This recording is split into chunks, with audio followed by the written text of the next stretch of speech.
Hi, my name is Michael Candelwall. I'm the Executive Director of the Muse Writers Center. Welcome to the Muse. I just wanted to have a welcome and just mention that we're a nonprofit organization and we have a lot of cool stuff going on at all times. We have classes in poetry, fiction, nonfiction, memoir, screenwriting, songwriting, sometimes comic book writing, food writing, all kinds of different kinds of writing, for beginners all the way to professional writers. We also have hundreds of events every year. This is one of them. So without further ado, I'm going to introduce Andrew, who will be doing the proper introductions. Let's welcome Andrew.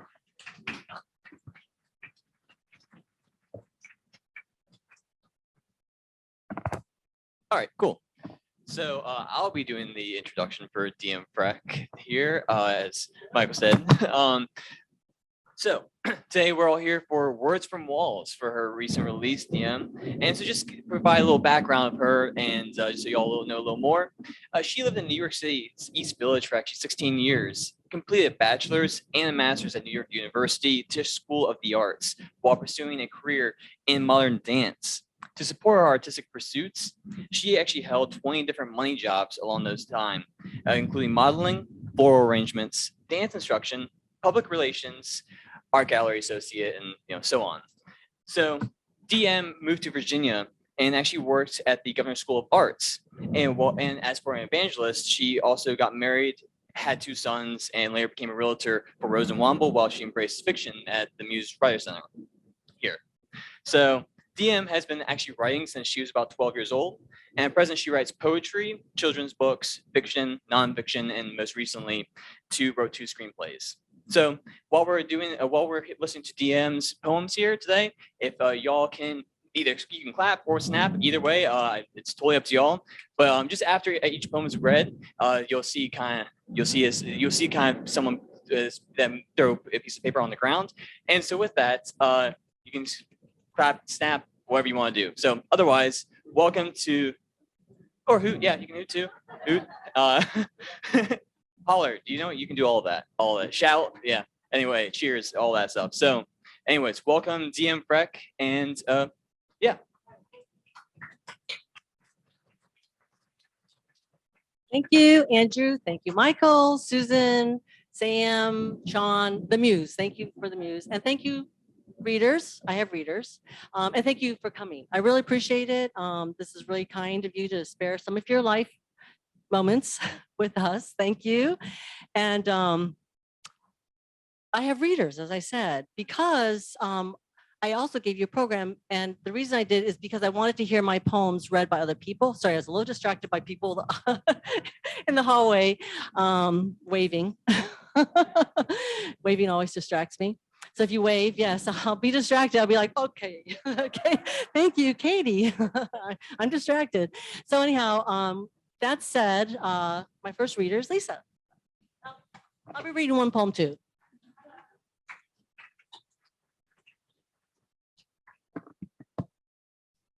Birthday wishes.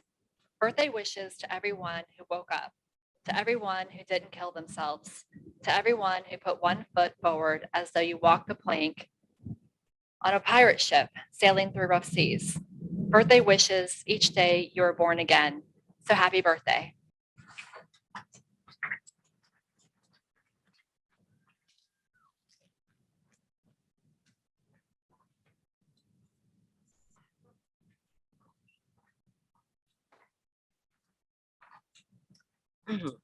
Bricks.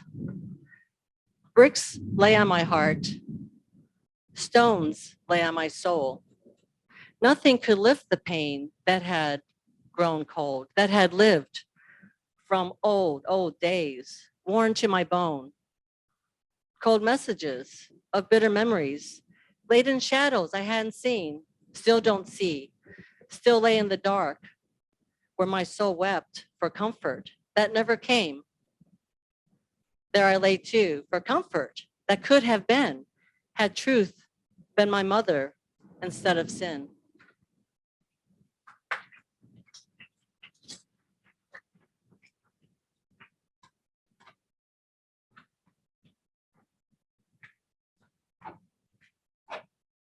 God broke the silence. God broke the silence with a solitary word. Hope changed every moment after. Darkness became light, and poor became rich. The lost were found. Weeping turned to joy. From shame and misfortune, God found us in our hovels, brought us into mercy, dissolved our concerns, destroyed worry and fear. He whispered in tears of blue skies his grace, beyond and more, blankets the world in a solitary word, love.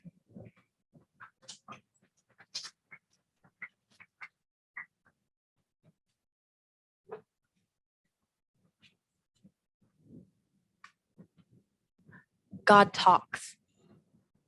You look and see only what you think. See me, see my life, see my love.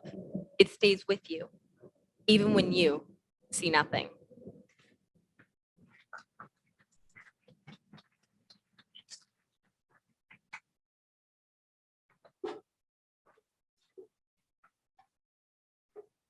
Heal.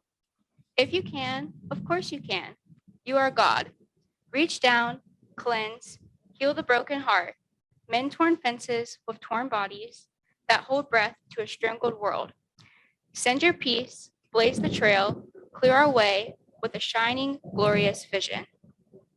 To shame the darkness for trying to cover the earth.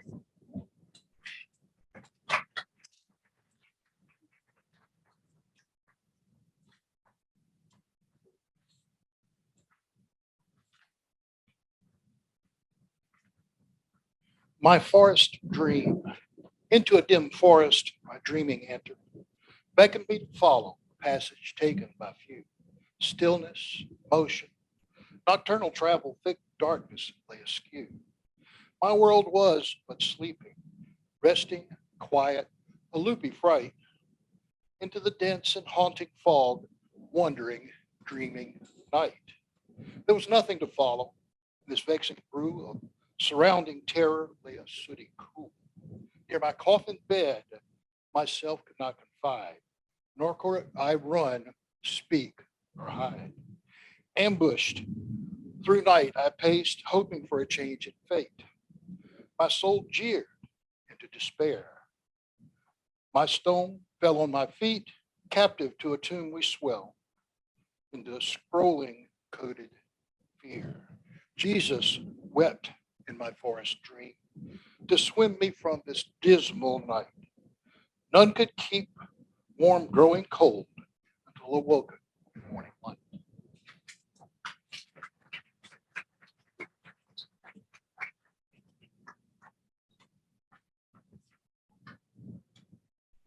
You are heard.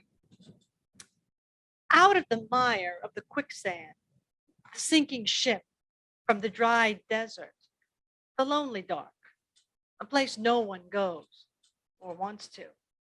Hear my voice. I call to thee. In your blackest heart, a truth will spring.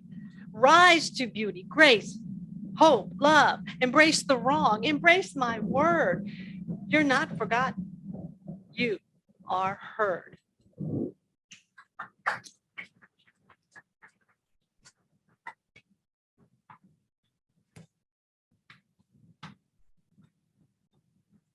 Words from walls. Words from walls speak louder than my prayers. Tiny kittens seem fiercer against my pearls of faith. Discarded tears, a well no well can hold, and no draw with years of failed attempts of being the same, of misspent time and careless claims of who I am. In loving grace, Jesus gives to bid me rest, not fight or war. Be still, my soul. He conquers all.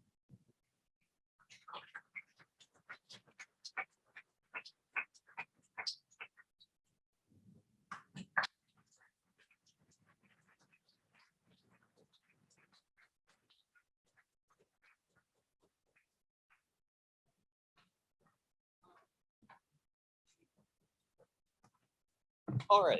So now it's time for Q&A questions if y'all have any. And so yeah, go free. Otherwise, I can also start and have some questions as well. So either way.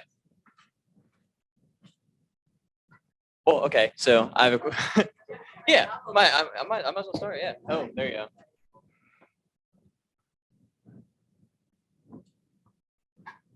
I'm not sure I can answer them, but Fair enough. it depends on the question. Not sure I will. So what made you come up with the title of the book?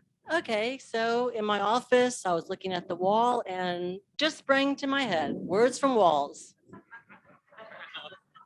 That's how it happened. Yes, okay, here you go, okay. Yep. Oh, okay, you want I to can take this pass one? it. And then- Okay. I'll go. Oh, you consider, okay, there you go. So being behind me, okay. Yes. Debbie, hi. How do you get out of a writer's cramp? What are at least two things that help you? Oh, yeah, so I I don't get the writer's cramp. I do procrastinate editing. That is definitely my biggest flaw, editing. Okay, next. Katie had one. What inspires you to start writing? Well, actually, when I was 12, I've always had stories in my head. When I was 12, I read The Diary of Anne Frank. And I don't know what it was about it. I was 12, she was 12. I just like started writing every day in a journal. And I did that for 4 years until I burned all my journals. And then I had, true story. Okay, next. So before this, I've only read your fiction, and I was just curious if your process is different from between the poetry and the fiction. Yes. Okay, next.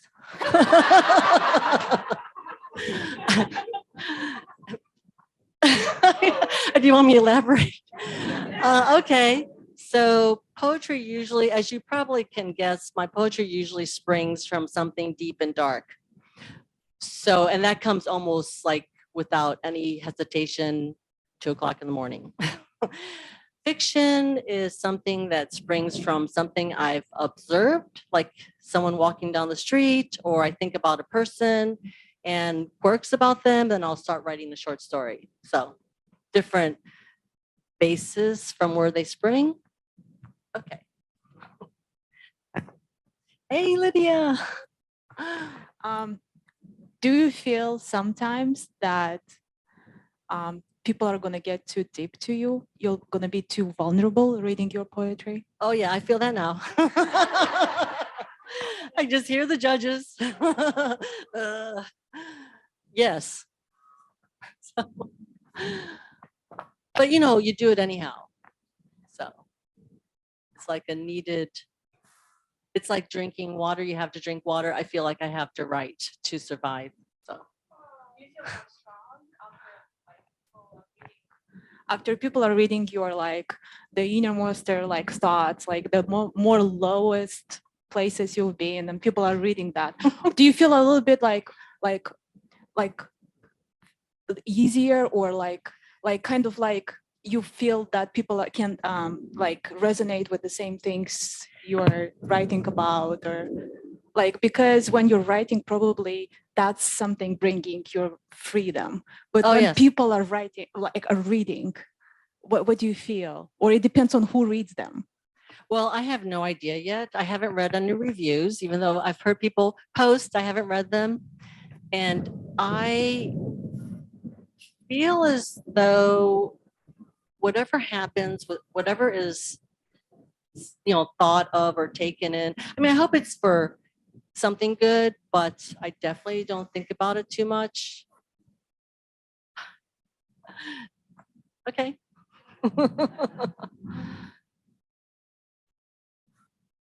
Sally.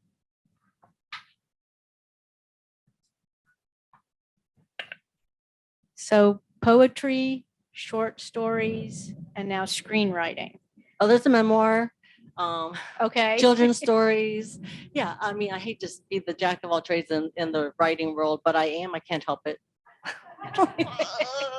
Do you have a favorite of all of those?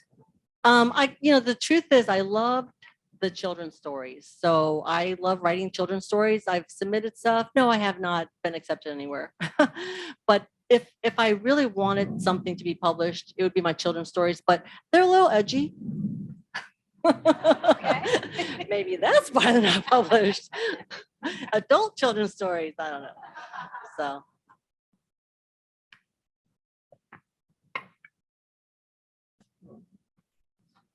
Oh, back there, Karen. Her name is, there, sorry. Yes, I can hear you. I don't know if anyone else can hear you.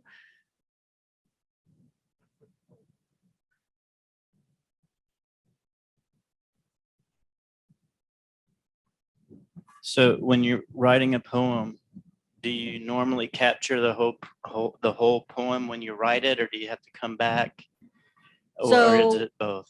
Yeah, Bricks was the one time because it came from, shattered place. But usually I go back and edit. And then even after you do that 1,000 times, even then you're like, oh crap. That's, but then you move on. Do you have to come back and finish it ever? Do you ever write a partial poem and then come back? Yes, definitely. I'll come back and finish it, or I'll change it completely. I'll handwrite it. Usually I handwrite the poems, and then I'll come back and edit a few times and cross out a million things, and then, feel like I've finished, enough to say, let's go to the next one,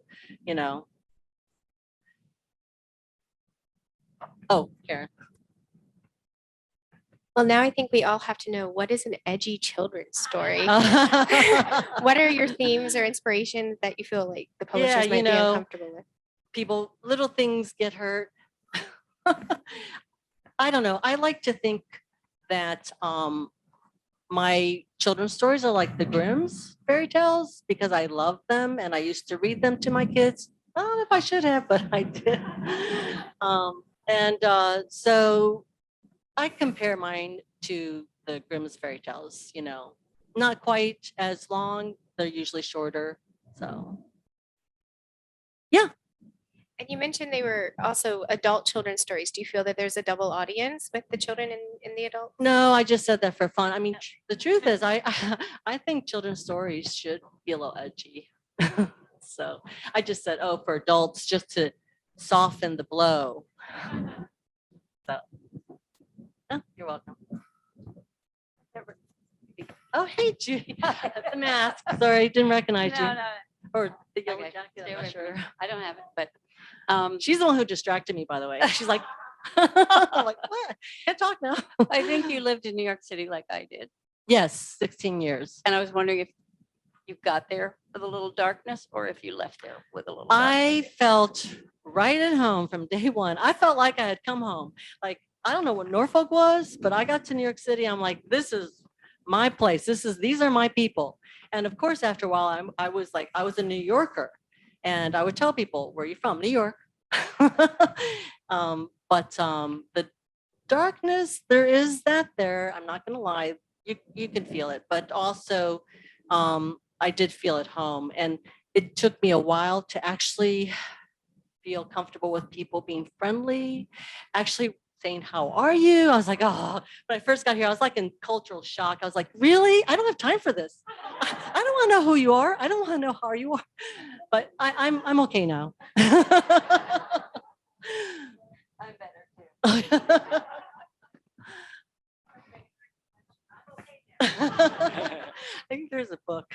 You're okay. I'm okay. All right. I'm Dylan. Hey, Dylan. And, Yeah. Hey, so I want to piggyback off her question. I noticed there was a recurring theme of Jesus fixing broken things and taking deep darkness and casting light into it. I was just wondering if there's like a particular moment or experience in your life that you felt broken or dark, and how Jesus fixed or shone light in that moment. That's funny. A moment all the time. All the time.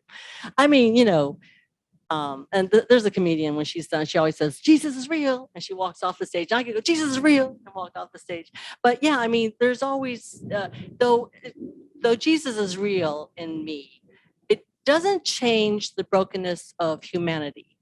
So that always exists. And I address it Because I feel it also, when I address it, I'm also addressing that brokenness inside me. So it is one of those things that, really distracted now, that you can't really get away from, the darkness in people. I'm not saying that all people are bad or anything, but everyone has a darkness. And, whether you believe in God or Jesus or not, I think it exists. So my faith doesn't disclaim it. It doesn't hide it. It's there, but I also address it for, to survive. That's how I feel. So anyone else on that lovely note? Yeah, I could tell a joke. I can add something. Oh, Or, I mean, okay. You can do a joke. Okay, so a hamburger walks into a bar and the bartender says, "We don't serve food." Oh, come on. I like it. It's my shortest joke. I have longer ones, but I'm afraid I don't want to tell the longer ones because, as you can see, I get distracted. So, anything else? Yeah, so I'm curious. And this is because I also know I know how much stuff you've written Oh, wow. over the Yeah. years. Why did you decide to go with the chapbook instead of a regular bigger book? Oh, so You have a lot of poems, so it I has was to just do curious. right. That's true. Good point. It has to do with the publisher. They will ask for a certain amount of poems. So I looked at their, their submission criteria, and I basically based it on that. And I just threw it out there to Finishing Line Press. Thank you, Finishing Line Press. That was awesome. Oh yeah, you're welcome. Okay.